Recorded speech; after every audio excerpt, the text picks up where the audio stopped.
These are my people, they're all just like you. Christian and Muslim, Sikh, Hindu and Jew. These are my people, let harmony ring. From the 10,000 ways we can say the same thing. These are my people, our tribes and our clans. We're lesbian, gay, straight, we're bi and we're trans. These are my people, when all comes to pass. We are many voices, but one working class. These are my people. These are my... Hi there. Hi. Can you tell people who you are and how you'd like to be known? Oh, well, I'm Joe Solo. I'm a musician and a poet and a writer and an activist and a washing machine engineer from the UK. And basically that's how I am known, so there isn't really much else I can do. Okay. A washing machine engineer, that's like the day job, is that? Or Well, yeah, it is. If I was a musician for a living, I'd starve. okay. Okay, and in there was like, we'll get to the music, but there's a lot more. There's poetry, but also children's books. Do you want to tell me about your... Yeah, well, we'll do a series of children's books for the trade union Unison over here, basically about issues around equality and social justice. And I write them as, you know, verse, and my friend Kevin illustrates them, and the union put them out, and they sort of give them away at events and things like that, and they're sat in schools and college libraries and things like that, and they're being used to teach vulnerable adults as well. So they're quite a good resource, because they make quite complicated things quite simple and easy to sort of imagine. No, so it's sort of simplifying complex issues to help people kind of grasp them. Okay, yeah. So, and those are like getting into, you were saying, schools and colleges there, and Yeah. people.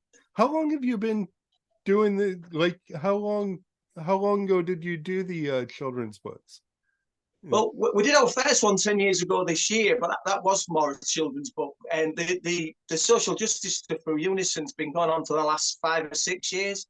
Okay. And yeah, I think we've six books out now. So it's good. They cover a variety of different issues, from sort of Black history and disability rights and LGBTQ plus stuff. So there's quite a lot of ground covered with them. Okay. And I mean, right now here, LGBTQ stuff is huge, and I might have messages coming in because I had to write my local town council, and so I might get interrupted. I sent off letters to every councillor to find out. There was huge protests across Canada where there's right-wing groups really coming down hard on trans kids right now. So yeah, that might be popping in here. Yeah, there's a lot of that here too. I think they're picking up on the cues from over there and attacking down the same things. The issues around these things are very, very sort of, or that they're made to appear very complex, but in reality, it's literally just a social justice issue. If you deny rights to one set of people, you deny them to all. So you strip away all the hyperbole and the right-wing rhetoric, and the issue to me is quite simple. I know it isn't. The nuances of various arguments around inclusivity are for finer minds than mine, but at its heart is a social justice question, and that to me will always be simple. You know, everybody should have that right to exist as themselves. Yeah, exactly. I agree with that 100%. So yeah, the We Shall Overcome campaign, do you want to talk about how that happened and what it does? Yeah, that started in May of 2015. Over here, we've had a Tory government in since 2010, and their reaction to the financial crash of 2007-2008 was to introduce austerity cuts that were basically just a tax on the working class to pay for upper class mistakes, and that left an awful lot of people struggling to find services and struggling to put food on the table, and it crushed wages to such a point that you could go out to work for a 40-hour week and still not have enough money to pay your bills, which I'm sure is mirrored over there too. Yeah. It's just a neoliberal thing, isn't it? Just squeezing and squeezing and squeezing, and so we started. We wanted to launch something that was artists fighting back against that. So basically, we put a whole bunch of benefit gigs under the umbrella of We Shall Overcome, and we've run well over 1,000 of them now. And they're basically they used to raise either food or money or oh, you seem to have cut out.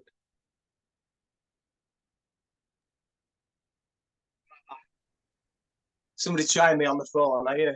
Oh, okay. Yeah. That's what. Yeah, I've cut him off.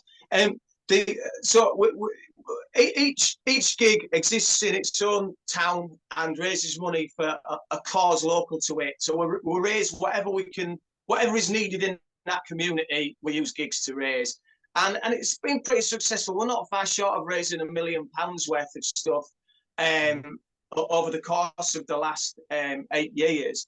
And overall, it's been a real positive thing. It's brought people together. It's given people a what's most important in the world as it is now, where there's all these powerful people waging like ideological war on you, is to give people something they can get their hands on and actually physically do to make a difference. And that's what we wanted to do with We Shall Overcome. The twin thing: raise the help, give people something to do, give it local so people felt attached to it, and hopefully to create another generation of activists, which I think we've ticked all those boxes pretty well. We've done okay with it, and still plenty of work to do, of course, but it's been a really positive thing overall. Like in this era, where we're looking for new sources of energy, cleaner fuels, and all that. Over there, you're ending up with communities where mines have been closed, and we're ending up with that here, or we're having people arguing against moving on because of what it ends up doing for families when they lose those jobs. But so you support the DN7 hardship fund. You've been doing fundraising for that. Can you talk about what that's about and what that does? Yeah, all the money that is raised through downloads on the internet, whether for all the various sites and stuff, all the streaming and download money goes direct into the DN7 hardship fund, which is a community fund set up around the former pit villages in that postcode. As I'm sure it's the same here, the same over there. The industry and the manufacturing was basically ripped out of our communities over the last 40 or so years. And in some places that's been replaced, and in other places it hasn't. They've just been completely left behind as communities. I described it best in a song that without the coal mine there, the community was just bricks in the middle of nowhere. And they essentially are, because those estates, those streets built up around the pit, and once the pit had gone, they're often a long way away from the rest of the infrastructure, and they get left behind. And that's really where you do rely on central government to come up with solutions to these problems, and they just haven't. They've left a lot of these people behind, and they suffered most over the last 40 years. They're the ones that have suffered the worst under neoliberalism, and by and large, they're the ones that kick back against it, which is so manifested in the Brexit thing recently. These are communities that are angry, that don't feel they're politically represented, and they've been left behind, and they want to kick back, and you know, you can understand that, you know. Mm-hmm. Yes. I'm noticing as I'm going through your biography, and you've been, I'm surprised I haven't heard of you before, because you've been well recognized for a lot of the work you do. You seem to have got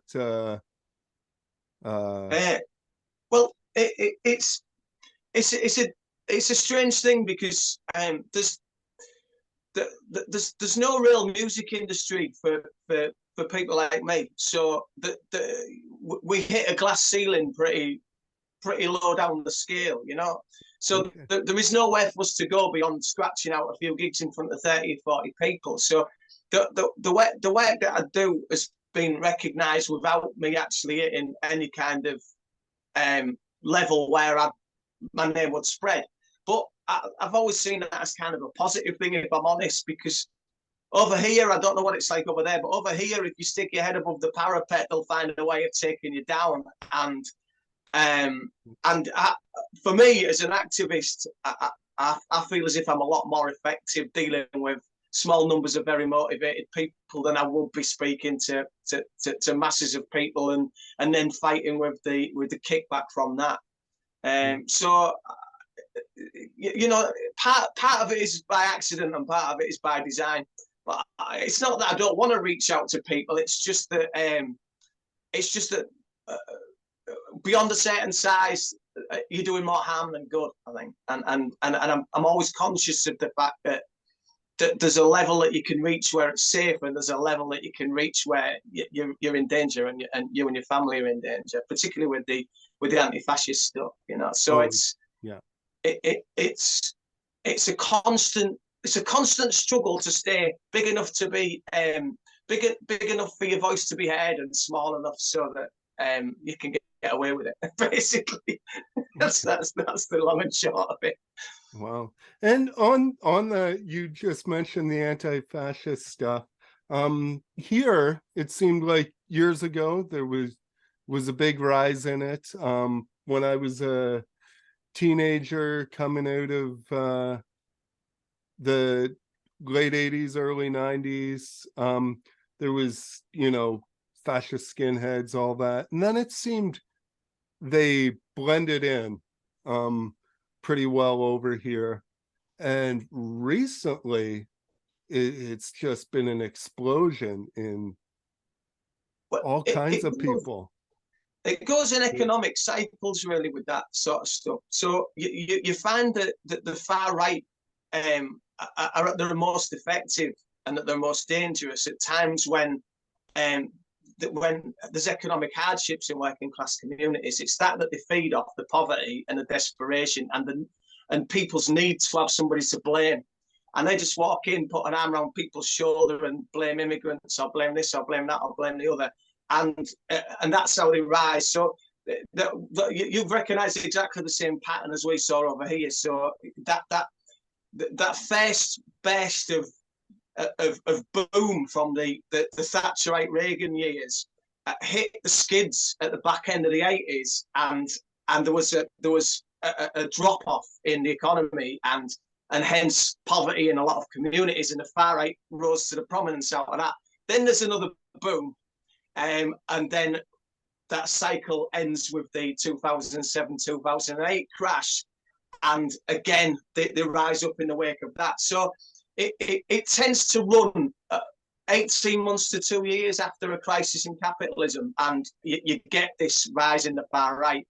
This time it's kind of stuck around because it's not just targeted its traditional bases. It's gone up. We've already discussed about it. It's attacking trans people, and it'll attack this and it'll attack that, and it's picking these battles and trying to feed a few more people from this argument and a few more people from that argument. It's got a lot smarter and a lot more malicious and devious over the last few years, with its use of the internet, with its use of gaming systems and networks. And it's become a totally different, dangerous beast to a handful of Nazi thugs on street corners. You know, it is getting under people's skins in ways that it never could before. So it's a very dangerous thing now, and it hasn't peaked yet for me. I think there's hard times are coming. Yeah, and in all that, like with what's happening now, it seems like, especially with politics in the US, which is kind of an umbrella for politics everywhere. There's an acceptance, or there's politicians that are openly encouraging that kind of fascist attitude. They can see there's votes in it. There's a very the left tends to do this, and there's historical precedent to it. But the right, in spite of the fact that basically where it's manifested itself in the US and where it manifested itself here has been effectively reactionary populists who have managed to convey the idea that there's somehow revolutionaries, which is incredible to me. It just baffles me how they can get away with that, but they're able to paint themselves as revolutionaries. And what the left has done here, and what it definitely did in the States, just as it did in Italy in the early 20s and Germany in the early 30s, is that it sided with social democracy against the threat of fascism. And what it's basically doing is becoming a defender of the same status quo that's causing fascism to rise in the first place. So it's feeding into the whole thing. So we've got, until the left wakes up to the fact that it's actually playing kingmaker to fascism, we're in a whole hell of a lot of trouble. They need to offer the working class an alternative that's on the left, but is away from the mainstream. And until they can do that, they're always just going to be defending this indefensible status quo that is failing working class people and driving the rise of fascism in the first place. It's dangerous stuff, but it takes bigger men than me to solve it. I know that. Yeah, and bigger men than me, but okay, we'll go into the COVID era, which, I mean, is an era when a lot of that fascism was allowed to take hold. But what I wanted to talk about you, and you kept yourself busy during the COVID era, and you were doing the hashtag lockdown solidarity. Yeah. You want to just talk about that? Well, as when COVID got into Italy, the government over here was saying, well, it fell back on this kind of racist trope that it was only spreading to Italy because Italians were tactile. They cuddled each other and kissed each other on the cheek, and that's why it was spreading. And you're thinking, you're insane. That it's going to come here. And so I immediately started thinking, what would we do when gigs stopped? How would we keep communities funded? How would we keep We Shall Overcome going? And so we started looking into the technology initially of running an online festival, which we did over Easter weekend of 2020, the We Shall Overcome Isolation Festival. We got Billy Bragg involved in it, members of the Mendicant Hang, Grace Peachy, people over here who could pull in an audience, and we made a fantastic day to sort of like about 10 hours worth of live and pre-recorded music as part of this festival thing, and it raised about £28,000 over here. And the knock-on from that was COVID was going to be lasting a long time. Gigs weren't going to be part of the picture for ages. So I started this lockdown solidarity thing, which was basically me and a couple of friends inventing more and more crazy ways of merch. I've got loads of it around here, from album sleeve beer mats and t-shirts and mugs and little tins and things. We basically anything that we could sell, we did, and it just gave people who were sat at home something that they could do. They might not have wanted a new t-shirt and a new tin, but they bought it, and I donated the money to a different cause every week, and we ran that for 66 weeks. And we doubled up on a couple of causes. So it was 64 different causes over 66 weeks, and it raised just short of £25,000 worth of donations and sales and stuff. So by the time we come out the other side, we should have come and done pretty well through lockdown, just by thinking outside the box. Really, it was an important thing to do rather than just die just when people needed it the most. Your Bandcamp, when people buy your stuff from there, it gets donated too, or yeah. Okay. I don't profit from what I do. If I can break even, I will do. But anything beyond breaking even gets donated, and I donate it to 3 different causes as a rule. One of them's Pauline Town, who runs a pub called The Station in Ashton-under-Lyne, which is essentially a hub that feeds the community up until opening time, and then it becomes a pub. So and Mesopotamia Cafe in Nottingham, which is another community outreach project, and Hull Unity Shop, which is a trade union run community food bank and resource that helps people who are on the knees in Hull. I also donate some money to refugee crisis in Europe as well. So it's kind of 4 ways from what I make through merch sales and stuff. At the end of the day, I've got a job. I don't want more than I need. So it's a socialist thing to do, and give it away. And hopefully it's helping. I'd like to think it did anyway. Otherwise, we're all wasting our time.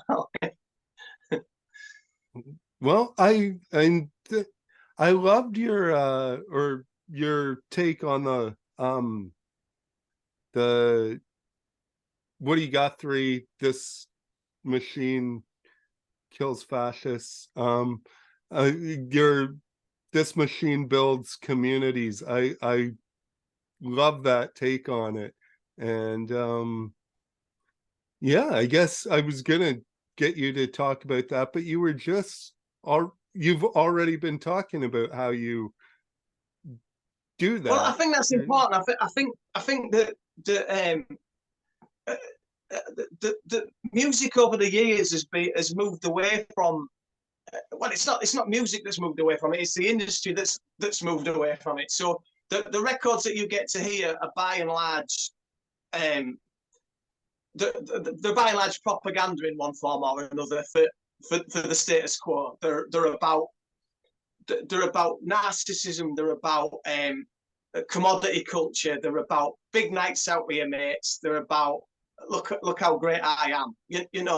Or they're pining, whining love songs. Trying to create this idea of kind of this over romanticized version of love that don't exist in the real world. This stylized thing. It's all to keep you working for the machine, and the music industry by and large sells your records on those 4 subjects, and that's it. So the underground, really, we have to be the counter to that. If we're not the counter to that, then what good are we?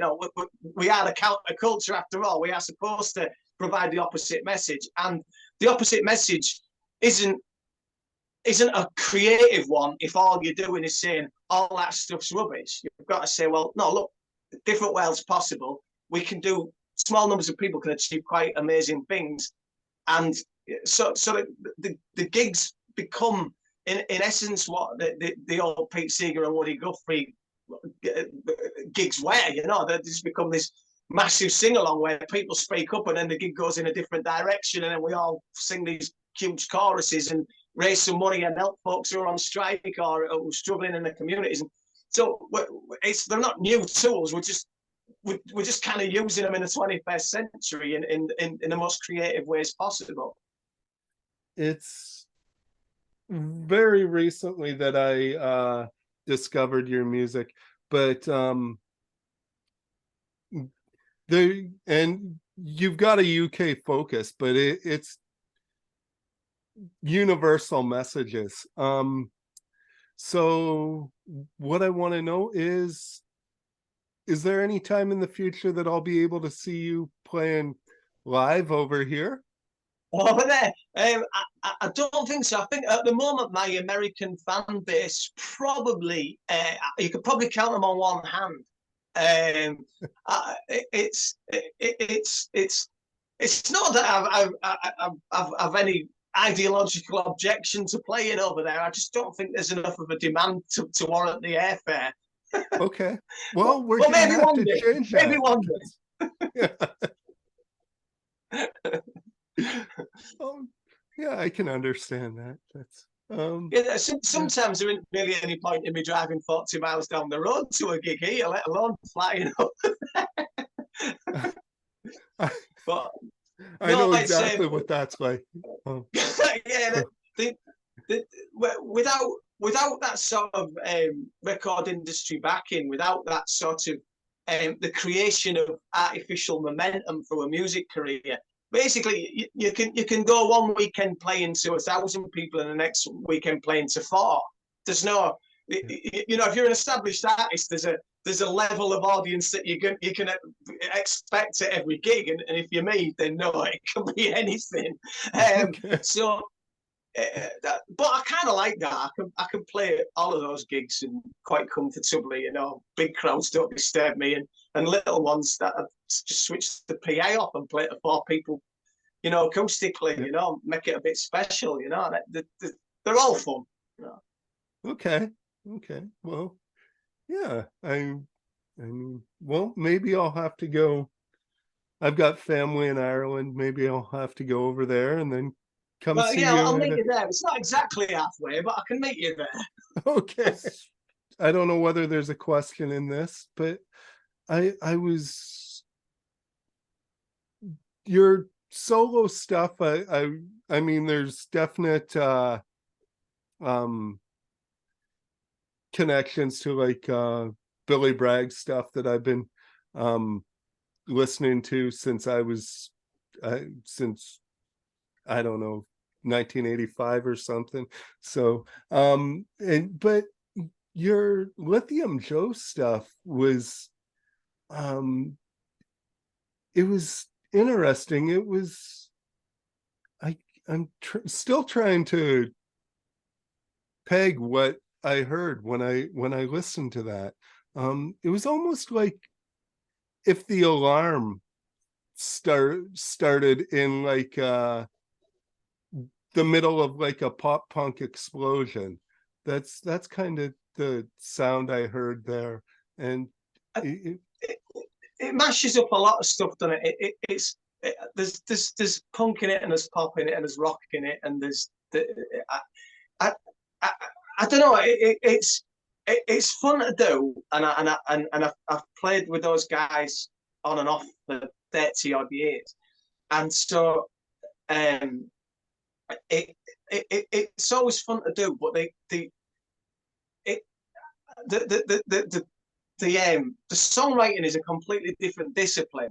The words have to move with the music a lot more. It's more important that they sound good against the music. Whereas when you've only got an acoustic guitar, basically the vocal and the story and the lyrics you're telling is the most vital thing out there, particularly if you're a fundamentally weak guitarist like me. You want everything to gear towards the words. So they're two totally different things. In a band thing, you can't write a story lyric because the nuances get lost in the noise. So it's all about punchy headlines and lyrical kind of hooks. And so they're two totally different disciplines. And so I started out writing acoustic songs, went to band songs, did that for 10 years.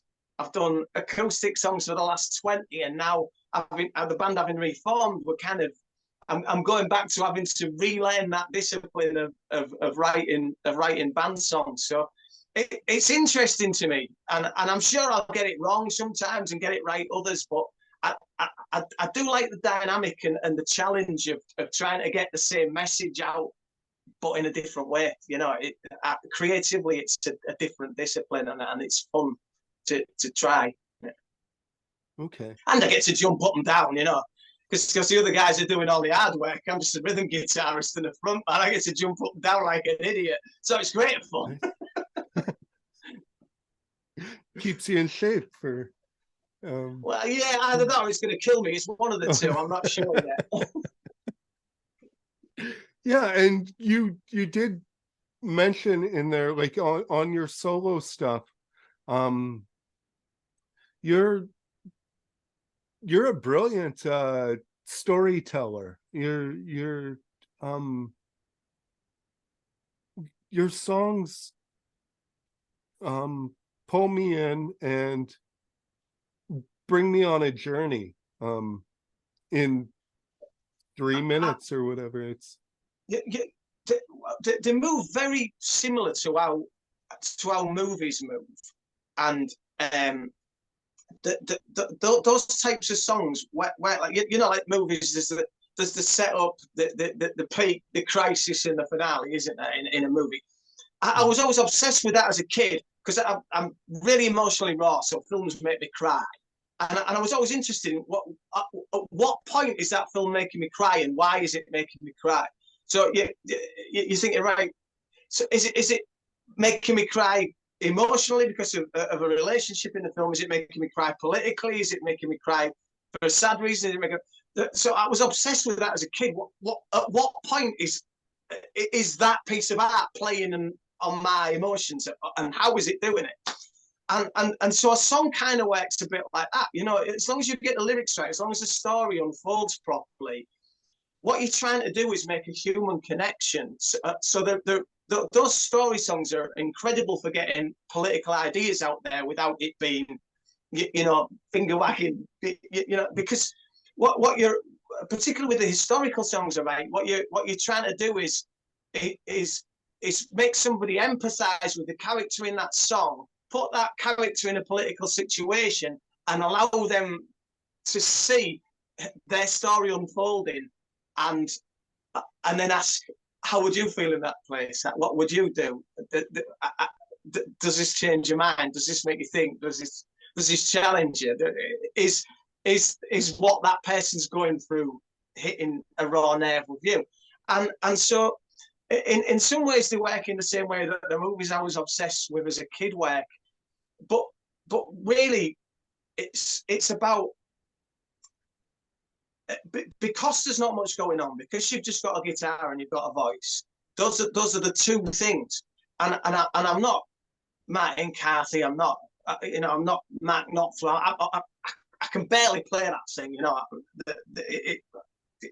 I can do it, but not in any way that you'd really want to sit and listen to. So what I use that for is to create space for the words. So for me, the words are absolutely everything. But the tune's just a vehicle to get those words out to you. So I spend an awful lot of time making sure I've got the balance of those words right, and that they work in the way I want them to work, and that they're edited to get there in the fastest way possible, so that you're not having to wait 6 minutes for the payload, you know. So it's something that I work really hard at. So I'm really glad when people notice it, you know. It's nice. Okay. And in there was one other thing you said. You talked about the political songs and finger wagging. Yeah. And you seem to have you have a knack for writing political songs that stop short of really finger wagging and just pointing. Well, I think that's important. Not everybody. I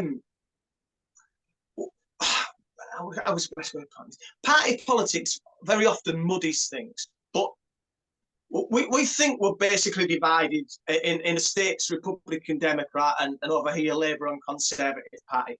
But in reality, there's a massive crossover in the middle of things that are on both. You know, over here, for instance, the Conservative Party on the right of politics says that it's the party of hard work. But really, nobody has to work harder than a socialist, because if you want a socialist society to work, every single person within it has to work at their absolute optimum and get the very best out of themselves. So this idea of hard work isn't a divided political thing. That's just one example of it. So if you wanted to write that, you write about hard work, and you show what hard work actually entails, and then hopefully you've made the political argument that it doesn't belong on one side of the political spectrum or the other. And if you can tease that so that people are suddenly realise towards the end of this imaginary song that we're suddenly creating all of a sudden, right? If you can tease in the idea that on the right, hard-working people isn't hard-working people, it's high-profiting people, and that's a totally different thing. The idea that hard work creates high profit is a right-wing thing. And so if you can tease that idea into this imaginary song we're writing, all of a sudden you'll tease people away from the right, where they think that they work hard, so they're on the right, and suddenly they're able to empathise with somebody on the left who's working equally hard but not turning a profit. And so rather than going, capitalism's wrong and everything wrong, do you know what I mean? You're creating a dialogue between two apparently opposing extremes of people who believe that if they work hard they'll get along. And it's there where the song should sit, not on one side wagging a finger at the other, but saying, look, you've got to understand what is actually being spoken about here. It's not in opposition to what you believe. It's a part of your belief system, but you've been tricked into thinking it's something else. And that's where the song should work. You know, not wagging the finger from one extreme. There's room for those songs. I've written plenty of them, but the most effective songs don't do that. They make you think about a situation, and if possible, tease you from one side to the other, and make you understand the commonality of the ground in between. But do you have any closing message for the people? Anything you didn't get in there that you'd really like to get in there? No, especially I just don't give up. You know, these are hard times, but hard times need people who don't cave. They need people who can keep it positive. They need people who can find solutions out of the rubble and get us through to the other side of it. Everything goes in a big circle. The pendulum swings back and forth. What seems like a hard time now, I'll be totally different in a couple of years' time. Or might get worse, might get better, might get worse, but it's a constant to and froing. Don't lose hope. That's what they want you to do. You lose hope and you lose.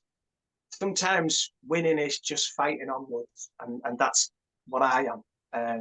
Somebody who keeps fighting, and hopefully, in turn, somebody might think, do you know what? Sure, that's a good idea. I'm going to fight too, and that's my job.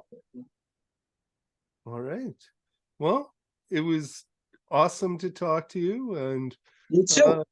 Yeah, hopefully one day I'll see you in concert somewhere. We'll find an island in the middle of the Atlantic and just run a gig, just you and me. I won't bring a PA. We'll just do it acoustically. Okay, that'd be nice. I'd love that. All right. Thanks a lot. No problem. Thank you. All right. Cheers now. Bye. Bye-bye. It was Joe Strummer who came and cracked the code. It's not what to think, it's how to think, and that sent me down this road. No one ever learned to talk before they learned to listen, no. And who teaches the working class about socialism?